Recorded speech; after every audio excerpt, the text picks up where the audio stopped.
مرحبا مشاهدينا مرة أخرى، معكم دكتور الدريع من مكاني ومقري وعالمي Immersive Studios. أهلا وسهلا فيكم في برنامجي Game Music Smash. في هذا البرنامج مثل ما عرفتوا نلعب جيمز قديمة وجديدة، والأحلى والأهم من هيك إنه بنعمل ريميك للميوزك تاعت كل جيم بنلعبها بأسلوب الهيفي ميتال والروك.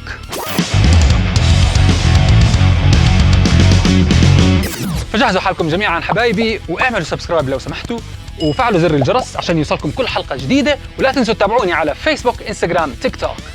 خلينا نشوف جيمتنا لليوم.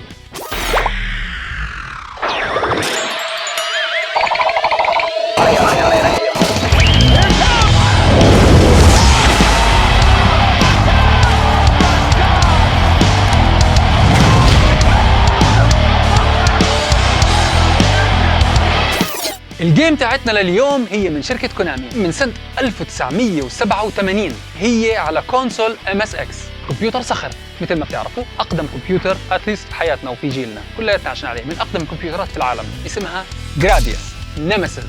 ما بدنا نحكي كثير، خلينا نروح نشوف جيمتنا لليوم. تفضلوا معي. اهلا وسهلا، وهلا صرنا في الجيمنج روم بدنا نعطيها نيمسيس جراديوس مع بعض على الام اس اكس. للي ما بيعرف انا بستخدم سوفت وير اسمه لانش بوكس. لانش بوكس هو ايميوليتر تجمع فيه كل جيمات من كل الكونسولز بمكان واحد، تلعبهم كلهم منه. عن جد شيء خرافي، انفينيتي لن ينتهي. هاتوا نعطيها يلا نيمسيس. نفتح لانش بوكس، نختار نيمسيس. هيا نيمسيس كونامي اعظم شركه في التاريخ. ركزوا بالميوزك لانه راح نعمل ريميك.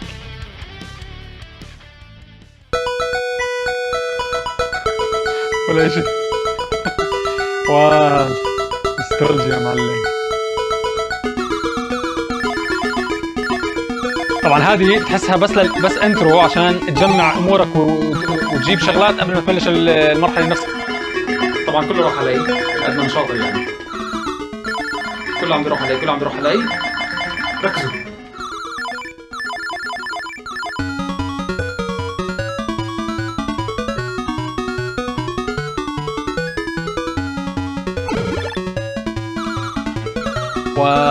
طلع بالله عليكم، شوفوا هالارت. يعني هذا امتى الحكي؟ تخيلوا من امتى، قديش عمره؟ يا اخي فيه واحد هذا مين هذا اللي عم بزرق؟ شايف اللي عم بيمشي تحت؟ اوكي ازرق. اوكي هاي الشغلات اللي بتخليك تتطور وقصص.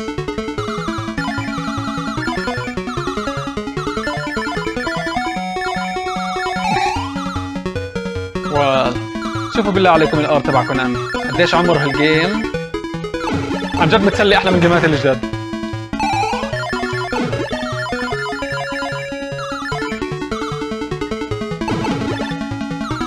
إيه راحت علي. يلعن. شوف هذا اللي بيمشوا، على فكره اللي بيمشوا تحت هذول واللي فوق كثير مزعجين.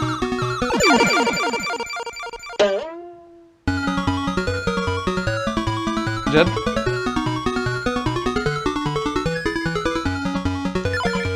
ايوه. لا والله حفي بالضبط. لا راح علي اشياء كثير. اوكي لا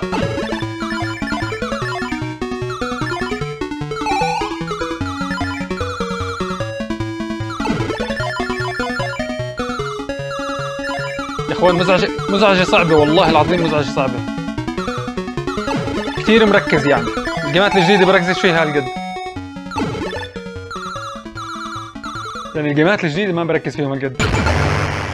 ايوه ايش في؟ ماشي. شفتوا لي الشلال اللي طلع هذا كيف ظهروا مني؟ والله اقسم بالله بتحس الديفلوبرز هيك كتبوها انه خلص يلا اللي يصير، خلوا العالم تشوف شو بصير فيها. بتحس ما في كان تيستينج ابدا، يعني جيم تيستينج مش موجود.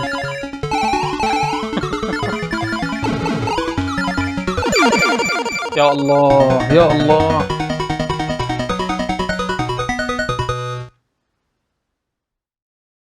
خلص بطلت العب. تعالوا نسمع الميوزك مرة ثانية بس عشان نركز فيها.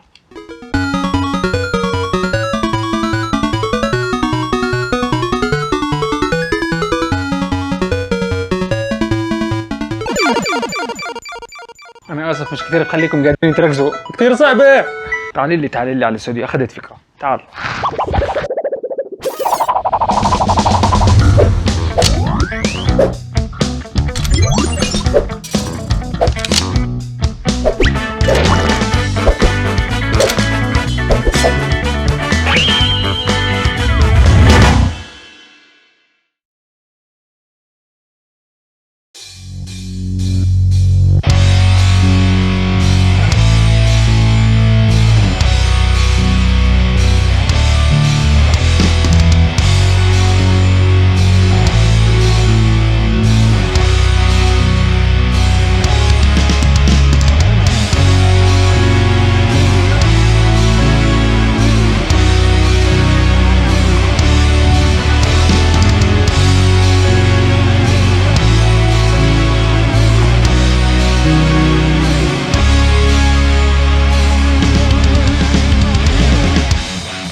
كيف كانت الكفر؟ بتمنى تكون نالت اعجابكم.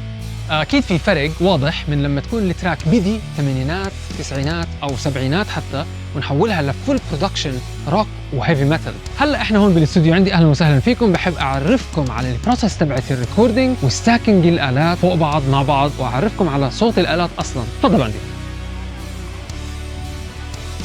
اهلا وسهلا فيكم في Immersive Studios. هذه المين ستيشن تاعتي. انا بستعمل سوفت وير اسمه ايبلتون هو سوفت وير اوديو، بعمل عليه كل البروسيس تاعت الاوديو. وزي ما انتم شايفين هون، هذه هي السيشن تاعتي. درامز، بيس، جيتارات، كيبوردز، ليد جيتار، تيبيكال روك وهيفي ميتال باند. وفي عندنا دائما بيكون الخامس هو عباره عن فوكلز. انا بالنسبه لي عم بستعمل ليد جيتار اللي عم بعزف اللحن الاساسي بكل جيم. خلينا نبلش بالالكتريك جيتار، لاني انا الاله الاساسيه تاعتي هي الجيتار، فبحب ابدا فيها دائما حتى بتاليف الميوزك.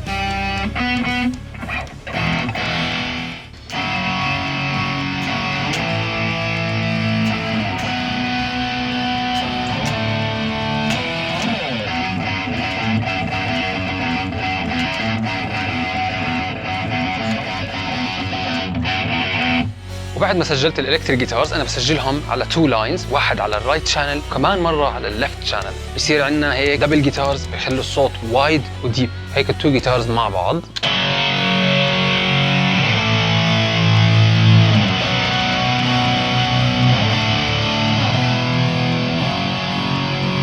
وهيك خلصنا من الريذم جيتارز، خلينا نروح للبيس جيتار. البيس جيتار هي أهم آلة بالباند بكل أنواع الميوزك، حتى كمان الآلة اللي بتعطينا اللو اند تحت الأساس تبع الأغنية، صوت الزخم.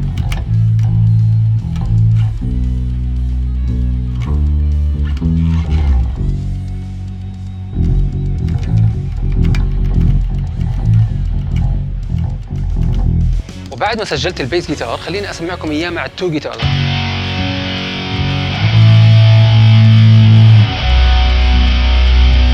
وهيك خلصنا من البيس جيتار، خلينا نروح على الكيبوردز. الكيبوردز هي آلة كتير مهمة لأنها بتعبي لنا كليات الفراغ اللي ورا الجيتارز بكل التراك، سواء كان لحن عادي أو كوردز، بيعبي التراك كامل.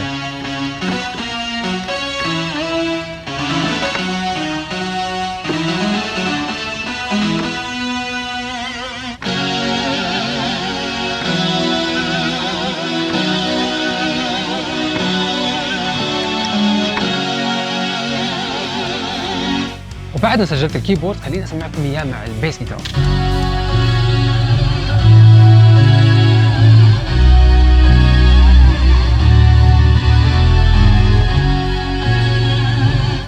شو سكيلتون حموده ماي كام مان، طلع متلجي دم على فكره، هو بريك دانسر خرافي بس طلع متلجي.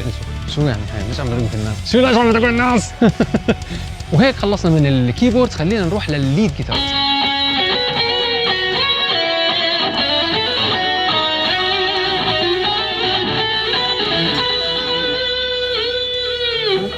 وبعد ما خلصت الليد جيتارز خليني اسمعكم اياه مع الريذم جيتارز.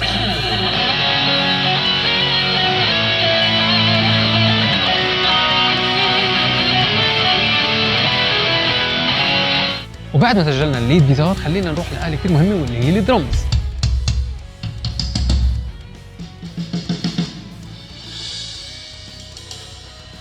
وعشان ألعب هذا الدرمز بنستعمل إشي اسمه اللانش باد، كثير مسلي. الفكرة إني بصير أجرب بيتس، إشي أقوى إشي أسرع كذا لألاقي وأوصل لمكان. ووصلت لقيت سويت سبوت وصلت فيها لكل أغنية.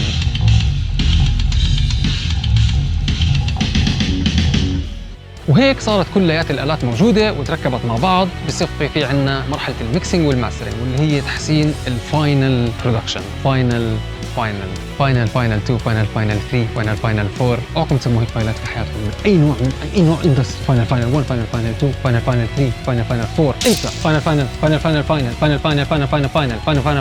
فاينل انسى. ان شاء الله تكونوا استمتعتوا واستفدتوا من هاي البروسس، واكتبوا لي بالكومنتس واقترحوا علي جيمز ثانيه بتحبوا تسمعوها وبتحبوا تشوفوا إلها ريميك. وهيك وصلنا لاخر حلقتنا لليوم، بتمنى تكون نالت اعجابكم اصدقائي. استنونا الحلقه الجاي.